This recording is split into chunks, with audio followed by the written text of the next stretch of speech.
Good morning, friends and enemies. Welcome in to the Week 14 wide receiver preview for fantasy football. We're going to go through every single game as we do every single week. We did it with the running backs yesterday. We're going to divide every single fantasy relevant wide receiver as a sit, a start, or a flex play for Week 14.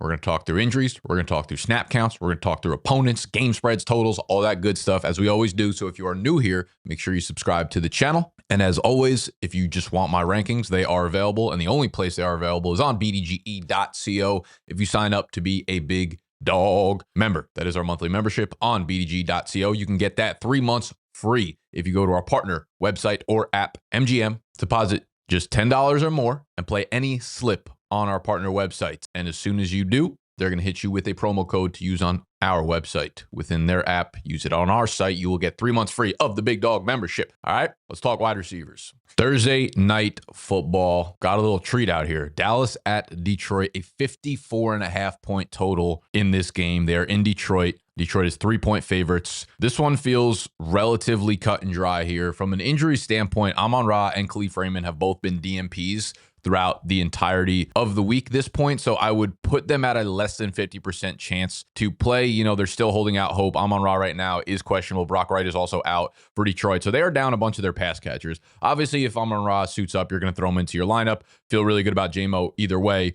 But, you know, if Amon-Ra's out, J-Mo's, his line at 80.5 is amongst the highest of any receiver in the NFL this week. So J-Mo's going to go into a must-start. He is just balling right now. Without Amon-Ra, without Sam Laporta, without Brock Wright, without all these guys that are pass catchers in this offense, he's going to continue to ball. If we talk about other guys that are balling, let's go CeeDee Lamb, let's go George Pickens. All these guys need to be in your lineup. This is a 54.5 point total. They're playing in the Dome, Thursday night football. This is when the stars like to show out. All of their lines are at 80.5 or above. I will tell you one line that is glaring to me: 1.5 rushing yards for J-Mo. You know he's getting an end around. That is, we just started this video. That is my favorite play of the week already. When you are down all these playmakers, do you know what you do? You get the ball into the hands of your playmakers as often as possible. If you think J-Mo getting one rushing attempt this week and can't take it for 1.5 yards, you're out of your mind. You'd be out of your mind not to tail this play of mine on MGM, all right? So go download MGM, $10 on the app, use code BDGE, hit that J-Mo 1.5 rushing yard line.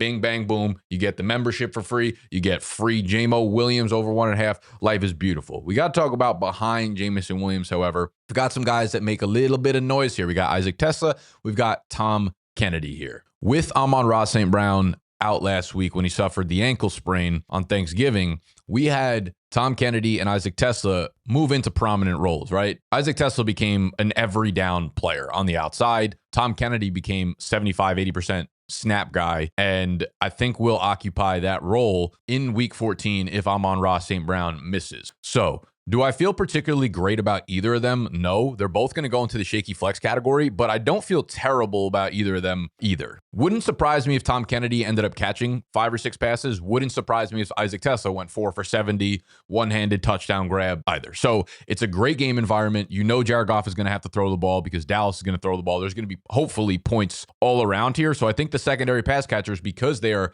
down to just, you'd imagine Dallas is going to do everything they can to try to take Jameson Williams out of the game here. So it's going to be a heavy dosage of gives. I'm sure they're trying to get Demont going a little bit on the ground to suffocate the defense a little bit. But Tom Kennedy and Isaac Tesla, I do imagine, are going to get a decent amount of targets here. So I do like Tom Kennedy's reception line at 2.5 as well. But again, I think you could do better at flex, of course, because both of them have very low floors just based on the player and the involvement they have. But I also think you could do a lot worse than both of these guys based on the situation. Moving to the 1 p.m. slate on Sunday, we've got Cincinnati at Buffalo. 53.5 point total. Think I really like the under there. I do think this is going to be a weather affected game. I think there's like a 50% chance of precipitation, and the weather is going to be about 30 to 32 degrees. So maybe some snow, maybe some really, really cold rain going on there, which will affect the passing game a little bit. These are professionals, they're going to ball. Jamar Chase, of course, is a must start. T. Higgins, not cleared from concussion protocol yet, but you can't actually clear concussion protocol in the beginning of the week. So when you see those reports of like not cleared Monday, Tuesday, Wednesday,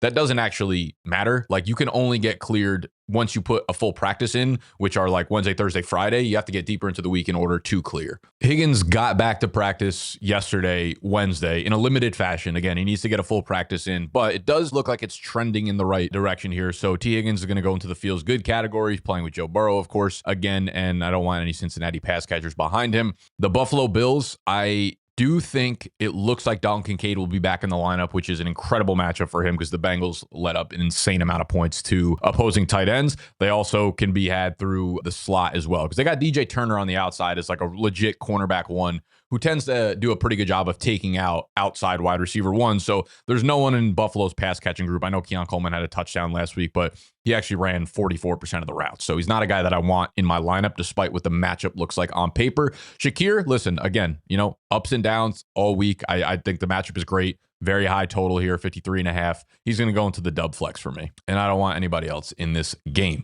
We can move to Indy at Jacksonville here. This is a 47.5 point total. They are in Jacksonville. Indy is 1.5 point favorites in this one.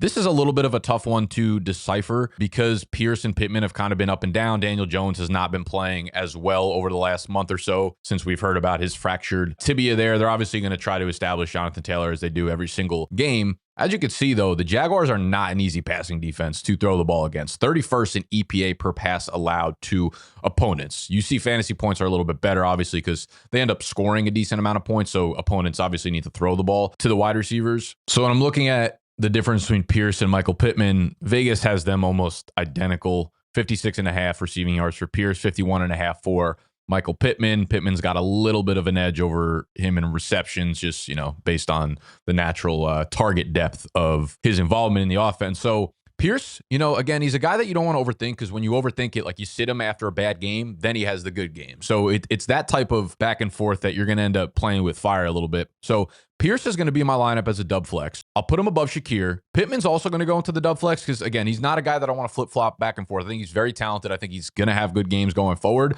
but I would start a guy like Shakir over Michael Pittman. So that's where, I guess there's a little bit of a tier gap for me.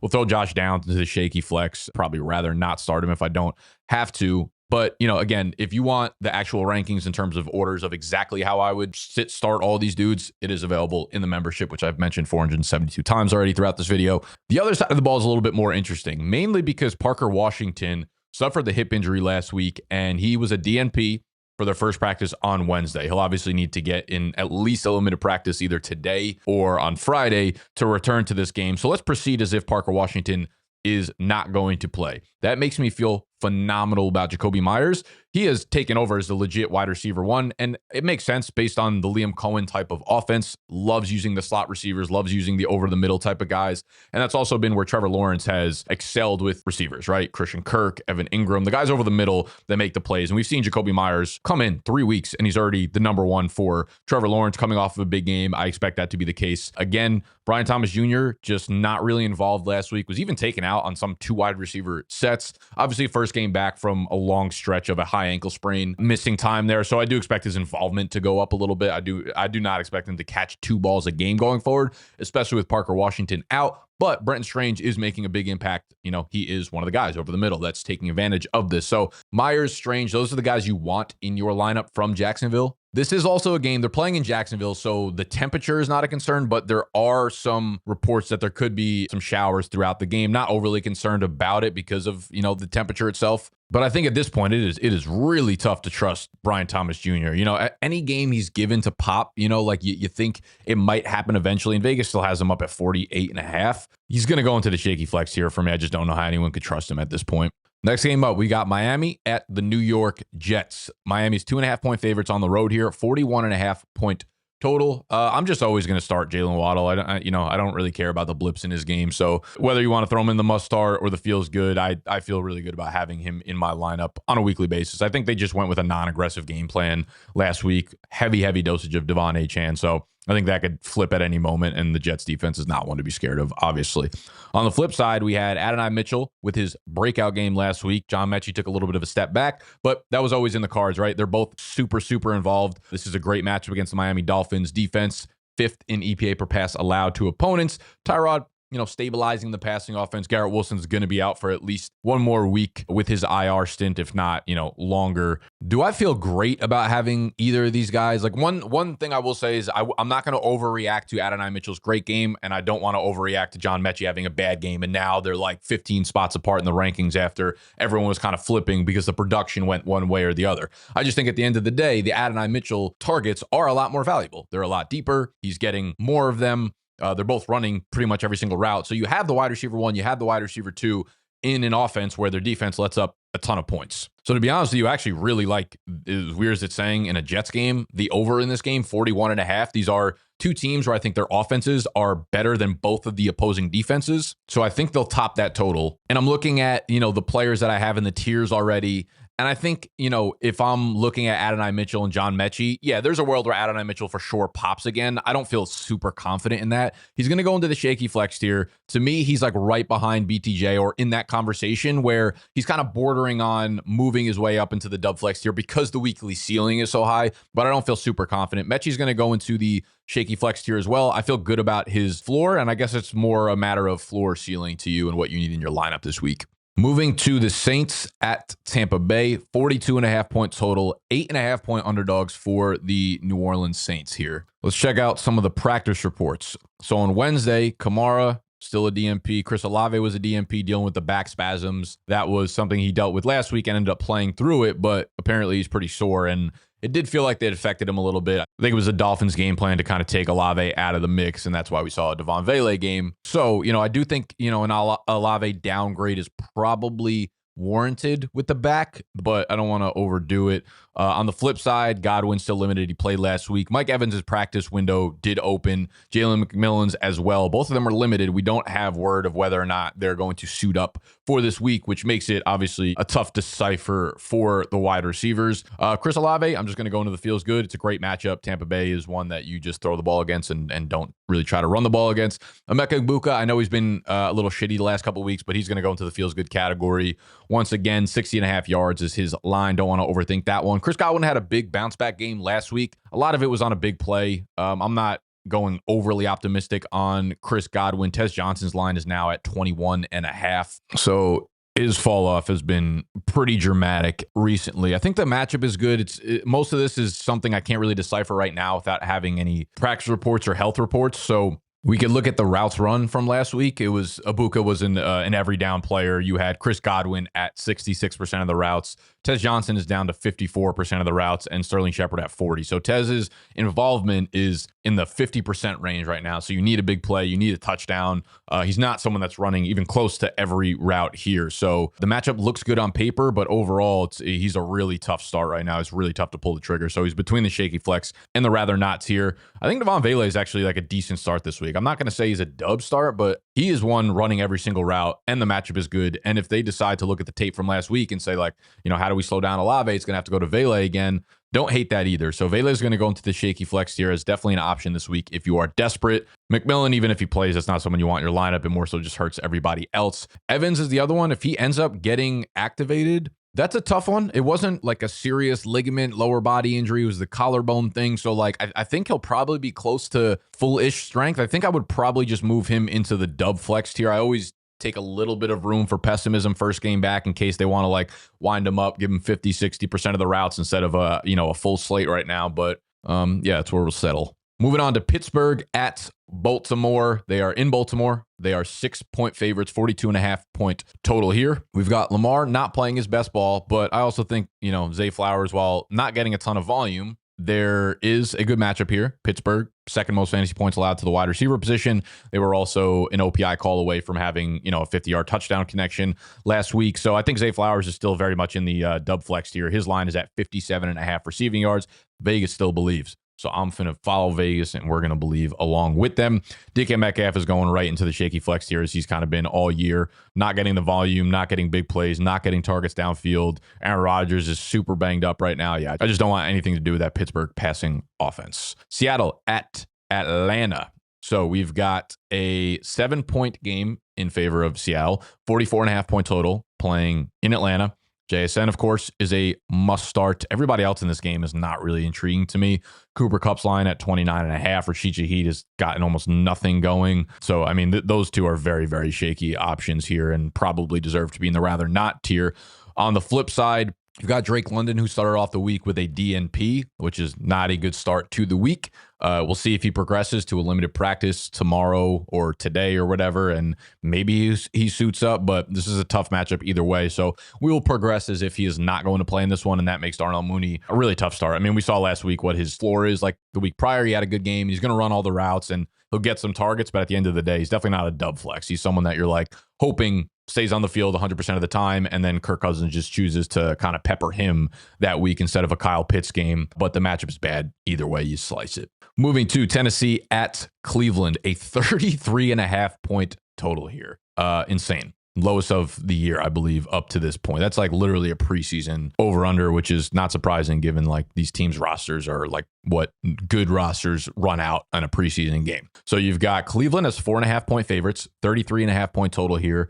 On paper, should be a great matchup, but Shedeur Sanders throws for, 140 yards a game, which makes almost no one. I mean, we could kind of just skip through this game. I don't think there's anyone that you're looking at in serious fashion to throw into your lineup here. So like Jerry Jeudy, they connect on that deep ball. He has a good game, but like if you throw in Jerry Jeudy into your lineup right now in week 14, you got trouble. Let's just line the rather nots here with this entire game. There you go. Now we've populated it. Washington at Minnesota. We've got Minnesota at home, 2.5 point favorites here, 42.5 point total. Storyline of this game, I think, for the most part, would be the quarterback situation. JJ McCarthy will be returning to play QB for the Vikings. Good news, bad news, I don't know. I can't imagine that they don't give Jefferson at least like 6 plays designed for him in this one. So the matchup is phenomenal, as you could see, all green across the board. The quarterback play is going to be abysmal. I am still of the ilk that if I'm looking across the board here, I like him more than my dub flex plays. I like him probably less than these guys here, but I think I'd rather throw him into the feels good category because the matchup is so great. And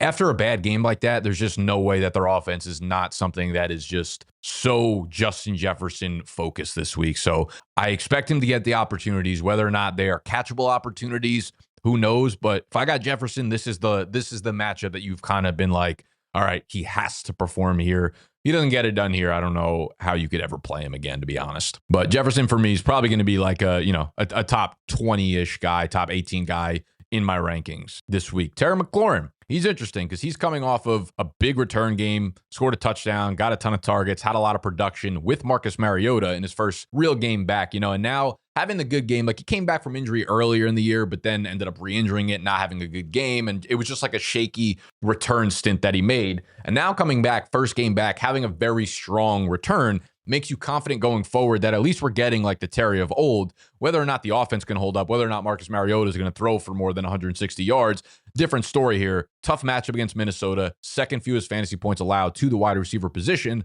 A lot of that is just like make or break. They blitz so often. So it's like, can your man beat man coverage? Of course, Terry can. Can Marcus Mariota deliver a good ball? I think Terry's kind of in that like dub flex range. I think he's probably closer towards the bottom of it, but I think the conversations of like Terry versus Michael Pittman are very warranted. It's two good players, two tough matchups. How much do we trust the quarterback right now?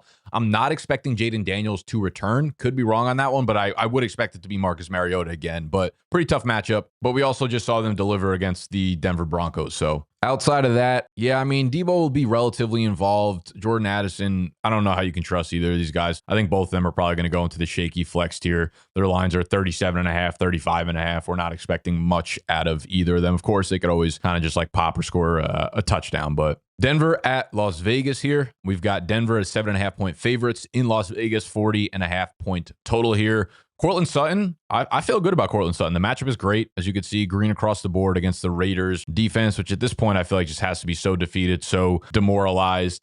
Troy Franklin, this is kind of an interesting one because Troy Franklin is still obviously the number 2 here in terms of Vegas lines. 35.5 receiving yards, 3.5 receptions. So a clear tier down from Courtland Sutton, a clear tier up from Pat Bryant, who's at 25.5 to 2.5. But when we actually look at the snap counts, when we look at the routes run for the Broncos receivers last week, Pat Bryant topped Troy Franklin for the first time this year. It was 83% for Courtland Sutton, 77% for Pat Bryant, and just 67% for Troy Franklin. And targets per route run, 19% for Pat Bryant, 9% for Troy Franklin. So Franklin, I don't want to say he's being phased out because obviously a 1 week sample size, anything can flip. There could have just been something in the game script where they were like, we kind of like Pat Bryant for taking advantage of this defense over what Troy Franklin brings to us. But I do think it's worth noting. And if Troy Franklin becomes a 65% route guy, if you just look on paper, you say, Troy Franklin has had some big games going against the Raiders, great matchup. Like, I think you could make the argument to throw him into the dub flex tier. But if we're looking at the recent trends, and Pat Bryant, he was a day 2 pick for the Broncos. He was a guy that I liked coming out of college. He is a guy that's now getting more involved, like a rookie day 2 pick, second half of the year. They're starting to get more and more involved. Like, I think that Pat Bryant could impact Troy Franklin more than people realize. So Franklin's going to go into the shaky flex tier for me, probably around where like the Tom Kennedys, the John Mechie's are, because the matchup is good. But know that Franklin's going to run way fewer routes than a guy like John Mechie is before you throw him into your lineup. Pat Bryant, he's not having huge fantasy days, but he's a guy to keep an eye on. Trey Tucker matchup against Denver. I want no part of that with Patrick Surtain back. Chicago at Green Bay. We've got Green Bay as 6.5 point favorites in Lambeau, 44.5 point total here. This is an awesome game, interesting game. Chicago, obviously the number 1 seed in the NFC North, coming off of a game which they just bullied the Philadelphia Eagles. Chicago passing game is just insanely inconsistent, though. Caleb Williams is making insane plays, and the same drive will be one of the most inaccurate quarterbacks you've ever seen. So very schizophrenic passing offense here. So for Chicago, I don't know how you could feel good about starting any of these guys. Like, Rome is the one on paper, was the one early on in the year, and you always want to leave hope for him to like get back to that. But I mean, his receiving yardage line in Vegas is at 37.5. It's the same as Jordan Addison with JJ McCarthy. It's below Chris Godwin. It's right above Troy Franklin. It's gotten bad. So realistically, I don't know how you can trust any of these Chicago receivers as anything more than a shaky flex. Christian Watson on the other side is someone who's becoming like a beast in this Packers offense, and Jordan Love's number 1 target. Now, how I feel about Watson is going to highly depend on who is back for the Green Bay Packers this game, because we do have Jaden Reed back to a limited practice. His practice window obviously open. We have Matthew Golden back to a limited practice here. So it does look like it's trending for both of those guys to make their returns. Dontavian Wicks is coming off of a big game, and it's not like I expect them to be the alphas or I expect them to overtake Watson. The problem is when you have this receiving room of Watson and Dobbs and Matthew Golden and Jaden Reed and Dontavian Wicks, you are just naturally going to see a decline in routes run, right? And if you're Christian Watson and you go down from 88 to like 77, and all these players have like a target per route run rate, which is important when you're splitting snaps of, 19 to 20, 21%, like you need to capitalize on the big plays. And that's where I get a little bit of concern with Christian Watson this week. Like overall, he's been great. The matchup on paper looks good, but they did get Jalen Johnson back last week, the Chicago secondary. Jalen Johnson, Kyler Gordon got back, so they are pretty much at full strength in their secondary. Jalen Johnson is a very, very good cornerback, and I would expect him to line up against Christian Watson pretty often. So Watson, despite how he's been playing the last few weeks in the connection with Love, if Golden and Jaden Reed both return, he's definitely going to go into the dub flex category more so than the feels good category for me. Like I do think he definitely deserves to be in your lineup, but I do think, there's reasons for concern. Dobbs has kind of just like fallen completely off the face of the earth since Watson had returned. He scored the touchdown, but his involvement is just not great. Other than that, if Jaden Reed plays, I could throw him into the shaky flex category. I only expect him to run 50 to 60% of the routes in first game back from a very long layoff, so don't really want him in my lineup right away. Rams at the Cardinals. So we've got the Rams as 7.5 point favorites in Arizona, 47.5 point total. Puka must start. Devontae Adams must start. Love that line of 54.5 receiving yards for him. We took that last week in our big day parlay and we cashed. And then on the flip side, we've got Marvin Harrison starting the week off with a DNP because of that heel injury. I don't know. He was limping a lot at the end of the game. Didn't look great for his week 14 status. So I would expect him to probably miss this one. So we'll see if he returns to practice today or tomorrow. If he doesn't play, Michael Wilson becomes a highly targeted player again. I know the matchup is bad against the Rams, but I just expect Wilson to get, another 10 plus targets in this game. So despite going against the Rams, I mean, he's going to go into the feels good category. I think if you have him on your team and Marvin Harrison Jr. misses, he has to be in your lineup for the most part. I think that makes Greg Dortch a shaky flex play, but it should be noted that Greg Dortch, I believe, was a DNP on Wednesday as well, with a chest injury. So he's questionable for the game right now. That's something to just keep an eye on. Moving to Sunday Night Football, we've got Houston at Kansas City, 41.5 point total. Kansas City is 3.5 point favorites. In this one, we are in Arrowhead. We've got Rashee Rice going against, probably top 2 defense in the NFL. The Houston Texans here, a lot of red across the board. Don't really care. He's a must start for me. On the flip side, we had CJ Stroud return last week to a good yardage game. Didn't convert on the touchdowns. Nico Collins did get in for a rushing touchdown, so he ended up saving his day. But he's got a relatively tough matchup. Passing game's a little bit inconsistent, but I mean, he's somewhere right in between that like must start and feels good category. Obviously, if you have Nico Collins on your team, you're going to put him into your lineup. Everybody else in this game is a shaky flex or worse to me. Xavier Worthy's just been kind of ass since Rashee Rice has returned. Jaden Higgins has been good running routes, but still not topping like 60% of the routes. So until we see him as like a full-time player, it's a little bit hard to trust him despite him having a pretty high floor over the last like month or so. It's a tough matchup. I need to see more full-time upside from Jaden Higgins before I feel comfortable in a shitty matchup on the road throwing him into my lineup. Last game of the slate, we got Monday Night Football, Philly at the Los Angeles Chargers. And the biggest storyline right now, of course, is whether or not Justin Herbert is playing. He had the surgery on his fractured hand. They got screws, they got nails, they got a plate. That dude's got a full dinnerware set inside of his hand right now. He says his plan is to play on Monday. That is far from guaranteed. We don't know if he's going to play. Obviously, Trey Lance would be the quarterback if Justin Herbert does not play. I think if Justin Herbert does play, it's going to change their offense quite a bit. Like, I think they'll have to go full shotgun, full pistol. Yeah, I think they'll be limited a little bit, and it does make me a little bit shaky about the passing options here. Ladd McConkey, I expect to continue to have the highest target share in this offense. This is a tough matchup. I'd assume he's going to see a decent amount of Cooper DeJean, which is not an overly easy matchup. But I think ultimately, this is a 40.5 point total. Beginning of the year, you'd imagine both of these offenses are going to be really explosive. Obviously, that has not come to fruition. So they're in LA 3-point underdogs with a 40.5 point total. Really, really, really low. So I think the way I'm looking at this is matchup is tough for Philly as well. Dead last in fantasy points allowed to the wide receiver position, the LA Chargers defense is. So I think A.J. Brown is coming off of a monster game, obviously, and he's been a lot better over the last few weeks than he was, prior to that. So he's getting really involved. They are trying to run the offense through him. The offensive line can't run block for shit, so they continue to have to turn to him. Do I feel great about him? Like, not really, to be honest. Does he deserve to be in the same conversation as fucking Justin Jefferson with J.J. McCarthy? Yeah, so I'm going to throw him into, like, the feels good category, but definitely not the very, very tippy top of it. I think Devontae Smith has earned a dub flex anointation. What's the verbiage of anoint? Anointing him, anointage. We're going to use anointage. I'm going to throw Ladd McConkey into the dub flex category as well. So again, tough matchup. Herbert ailing a little bit, but I do expect him to have the highest target share. And then you got Keenan and Quentin Johnson both going to the shaky flex tier. I'd still rather attach myself to Justin Herbert as a quarterback than a lot of these guys who have, either bad matchups, shitty quarterback play, not running a ton of routes. Like I'd probably rather at the end of the day take that outlook over the outlook of these other guys down here. But